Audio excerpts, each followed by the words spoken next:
अस्सलाम वालेकुम। बिस्मिल्लाहिर्रहमानिर्रहीम। आज अब आपको बताएंगे हवावे OIT के बारे में कि हवावे OIT कैसे काम करती है, उसके बाद डिटेल बताएंगे। सबसे पहले मैं बेसिक आपको बताता जाऊँ। सबसे पहले आप ओवरव्यू करेंगे, इसको अनबॉक्सिंग करेंगे। इसका बॉक्स है उसको ओपन करेंगे, उसके बाद इसका फर्मवेयर ओपन करने का तरीका सारा कुछ करेंगे। तो शुरू करते हैं। ये है हवावे ONT का बॉक्स है।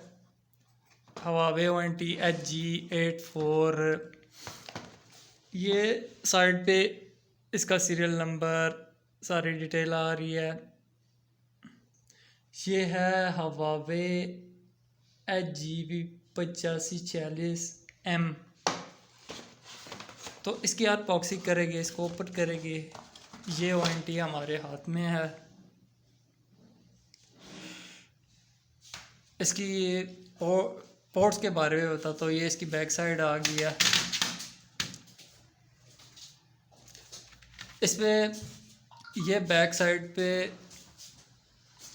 इसके ये एक पोर्ट बनी हुई है जो 1 गीग की है। ये इसकी वैन पोर्ट है। उसके बाद इसके दो एंटीनाज हैं, वो सामने पिक्चर में भी आपको नज़र आ रहे हैं। उसके बाद ये देखें, ये इसकी पावर की लाइट है जो है पोर्ट है। ये USB पोर्ट है, ये टेलीफोनी पोर्ट है, और ये 4 पोर्ट्स हैं ईथरनेट की। चलें इसको ऑन करते हैं। ये अडॉप्टर मैंने लगाया है, ये इसकी पावर में मैं लगा दूंगा। और ये देखें इधर लाइट्स का स्टेटस आ रहा है। पहली लाइट है इसकी पावर की, लाइट थोड़ी सी कम है में, ये पावर की है, ये पॉन की है, ये लाइन ऑफ साइट की है, ये लैन है, लैन 1, लैन 2, लैन 3, लैन 4। ये टेलीफोनी पोर्ट है, ये USB की पोर्ट है, ये WLAN की पोर्ट है, ये WPS की पोर्ट है। इसके अलावा इसके बटन्स भी हैं जो साइड्स पे हैं। ये नंबर 1 बटन है, इसका रीसेट बटन है, ये WLAN बटन है, ये WPS का बटन है। ये इसका ओवरव्यू है। ये देखें ये अभी ऑन हो रही है। मैं अभी सर्च करता हूँ। ये वाईफाई मेरा कनेक्ट है दूसरा। ये देखें ये गोल्डन नेटवर्क के नाम से आ रही है। इसका पासवर्ड है क्विक डेट। ये मेरे इसके साथ कनेक्टेड था तो हो गया है। अभी हम इसका फर्मवेयर ओपन करते हैं। तो इस पर लिखते हैं 192.168.100.1 से ओपन होगी। ये देखिए इसका फर्मवेयर ओपन हो गया है। इसका पासवर्ड यूज़र नेम पासवर्ड है, यूज़र नेम है टेलीकॉम एडमिन, पासवर्ड है एडमिन टेलीकॉम। लॉगिन कर लेंगे।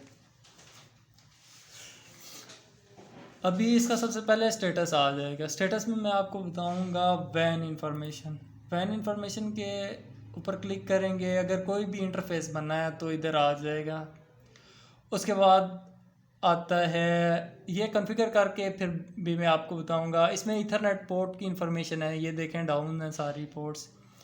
इधर लिखा होता है डुप्लेक्स 100 Mbps, ये आप होती है, और ये बाइट्स और पैकेट्स शुरू हो रहे होते हैं।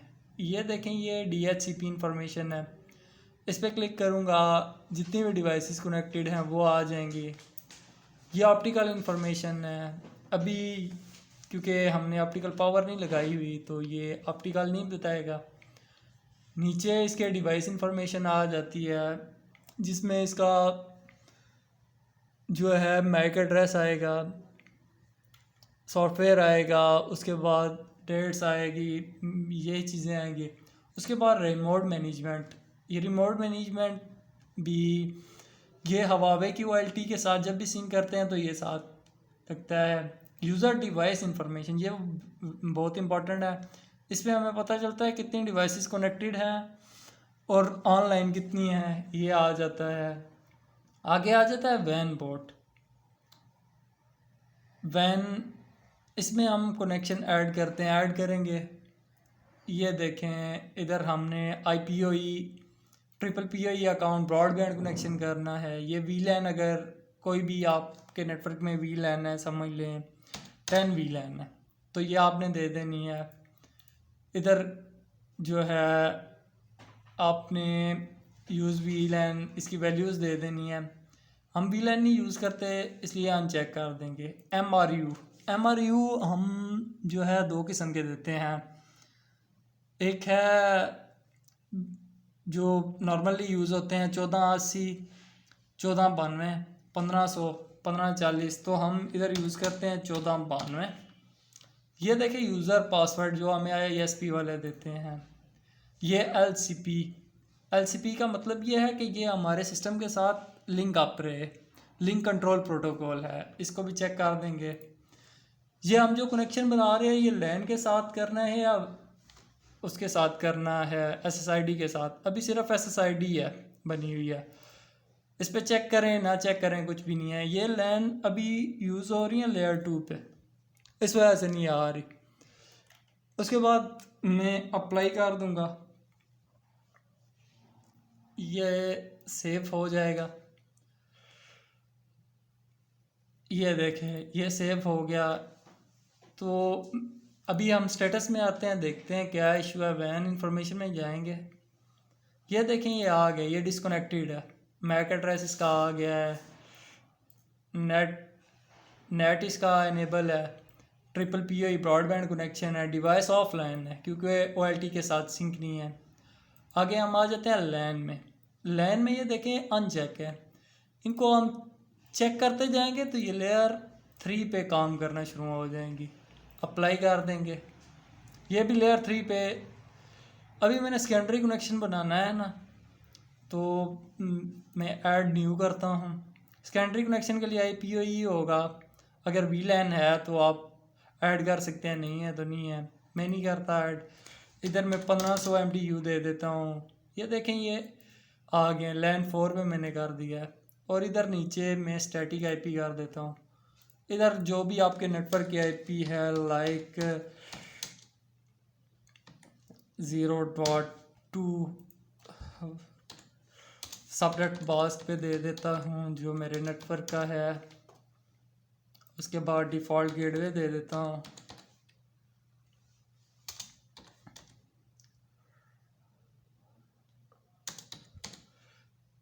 और आगे पे DNS गूगल वाले ही दे देता हूँ।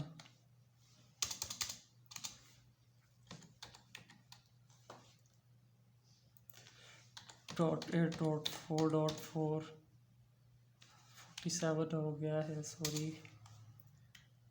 और ये मैं अप्लाई कर देता हूँ।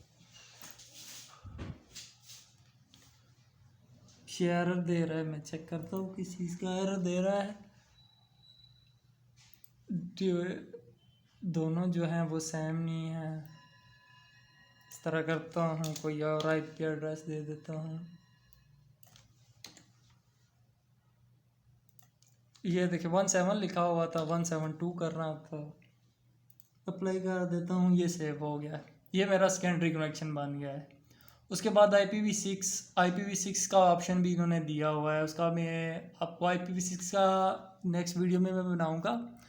IPv6 की पहले पूरी इन्फॉर्मेशन लिखूँगा, फिर उसको इसमें ये होता है कि जो है ना इसमें राउट बनते हैं। इसमें एक स्पेसिफिक जैसे लाइव IP या लाइव IP इसको मिल जाएगी, उसकी डिटेल आ जाएगी। आगे WLAN में आ जाते हैं। WLAN ये देखें इनेबल है, इसमें ये गोल्डन नेटवर्क है। मैं एक और बनाना चाहता हूँ, ये देखें SSID 47, SSID का नाम दे दिया है, एनेबल SSID कर दी, एनेबल मैंने कर दिया। ये भी 2 SSID की रेट हो गई हैं। एक टाइम में 2 SSID, मैक्सिमम हम 5 SSID एक टाइम में यूज़ कर सकते हैं।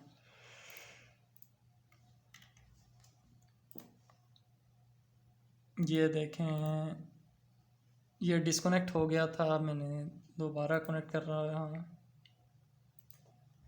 ये देखें 47, इससे भी मैं कनेक्ट कर सकता हूँ। ये SSID है। वेब पेज को रिफ़्रेश करता हूँ तो ये डिफ़ॉल्ट पे आ जाएगा। तो मैं WLAN में जाता हूँ, ये देखें ये अनकॉन्फ़िगर है, इस पर मैं क्लिक करूँगा, ये अथेंटिकेशन जो है प्री शेयर्ड की कर दूँगा,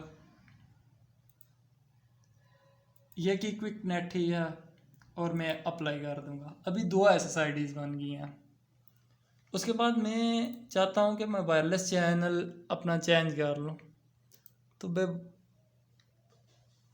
मैं ये देखें मैंने इससे कनेक्ट किया हुआ था, अभी ये पासवर्ड मांगेगा। ये गोल्डन नेटवर्क कनेक्ट हो गया है, मैं इसको रिफ़्रेश करता हूँ एक दफ़ा, फिर मैं WLAN पे क्लिक करूँगा। ये देखें मैं WLAN कवरेज पे आता हूँ कि मैंने रेंज को एक्सटेंड करना है। उसके लिए मैं ये 79 लिखा हुआ है, ये आप देखें 79 है, RSSI थ्रेशोल्ड ये एरिया है, इसको मैं कर देता हूँ 100 और इसको मैं कर देता हूँ 84, यानी कि ये मैं कम करूँगा एरिया बढ़ जाएगा, यानी कि फ्रीक्वेंसी का जो है जब फ्रीक्वेंसी कम होगी इस तरह फ्रीक्वेंसी कम हो जाएगी, जो कम वाले चैनल है वो लगेगा और एरिया मेरा बढ़ जाएगा। फ्रीक्वेंसी ज़्यादा होती है और एरिया कम हो जाता है ओ सॉरी, फ्रीक्वेंसी ये अभी बढ़ जाएगी, फ्रीक्वेंसी जो है वो कम हो जाएगी, एरिया बढ़ जाएगा, ये रास्त मुतनासिब होते हैं। उसके बाद आगे आ जाती है सिक्योरिटी में हम यूज़ करते हैं डिवाइस एक्सेस कंट्रोल। ये देखें ये डिवाइस एक्सेस कंट्रोल है, ये मुख्तलिफ़ किस्म के हैं, इसमें HTTP लाइन सर्विस के लिए, वैन के लिए, कि हमारे विन बॉक्स या जो भी हम सर्वर यूज़ कर रहे हैं उस पर इसका एक्सेस मिले तो हम इसको चेक कर देते हैं। उसके बाद DOS, ये वेरी इंपॉर्टेंट है, ख़ासकर नेट कट जो हॉस्टल्स में यूज़ करते हैं, मुख्तलिफ़ किस्म के नेट कट यूज़ करते हैं उनके लिए है, ये वेरी वेरी इंपॉर्टेंट है। इन सारों को आप चेक कर दें, इसमें आपका ये होगा कि आपका नेट कट जो है वो ब्लॉक हो जाएगा, जितने भी अटैक्स इस पे आएंगे वो सारे ब्लॉक्स हो जाएंगे। Net cut basically ARP generate करता है, तो ये आर्प को ब्लॉक कर देगा और ये जितने भी अटैक्स हैं ये रोक लेगा। इस पे आपका पिंक स्टेबल हो जाएगा, उसके बाद आपका जेटर वो नहीं आएगा, उसके बाद आपका जितनी भी ब्रॉडकास्ट है वो आपके नेटवर्क पे नहीं आएंगी। उसके बाद नेक्स्ट मैं आपको बताता हूँ राउट्स आ जाते हैं। इसमें मुख्तलिफ़ किस्म के राउट हैं, डिफ़ॉल्ट राउट है, स्टैटिक राउट है, डायनामिक राउट है, VLAN बैंडिंग कॉन्फ़िगरेशन है, VLAN बैंड, ये मुख्तलिफ़ किस्म के इसके राउट्स हैं। ये देखें ये बनी हुई हैं, इनको बैंड अगर हमने करना है पोर्ट बैंड VLAN पेयर तो ये सारा आ जाएगा। पोर्ट फॉरवर्डिंग है, इसकी भी मैं वीडियोस डिटेल के साथ में बनाऊंगा और आपको बताऊंगा पोर्ट फॉरवर्डिंग कैसे होती है। उसके बाद नेटवर्क एप्लीकेशन, इसमें ARP को हम UPnP को एनेबल कर सकते हैं। ARP को ये हमारा USB के ज़रिए क्लाउड पे अगर हमने अपना डाटा लेके जाना है तो इसके यूज़ करेंगे। उसके बाद वॉइस आता है, वॉइस के भी लेक्चर में बनाऊंगा। उसके बाद सिस्टम टूल्स आ जाता है। सिस्टम टूल में सबसे पहले रीबूट आ जाता है। रीबूट में ये देखें रीस्टार्ट लिखा हुआ है, रीस्टार्ट पे क्लिक करेंगे रीस्टार्ट हो जाएगा। उसके बाद कॉन्फ़िगरेशन फाइल, इसमें बैकअप हम ले सकते हैं। उसके बाद फर्मवेयर अपग्रेड का है,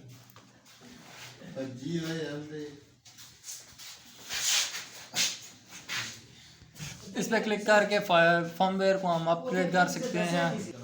ये सारी डिटेल्स है, इसमें कोई भी आपको क्वेश्चन है तो कमेंट्स करें, और डिटेल चाहिए जिसका लेक्चर चाहिए वो आप बता सकते हैं। शुक्रिया, थैंक्स वाचिंग वीडियो। अगर वीडियो पसंद आए लाइक करें, सब्सक्राइब करें। शुक्रिया, अल्लाह हाफ़िज़।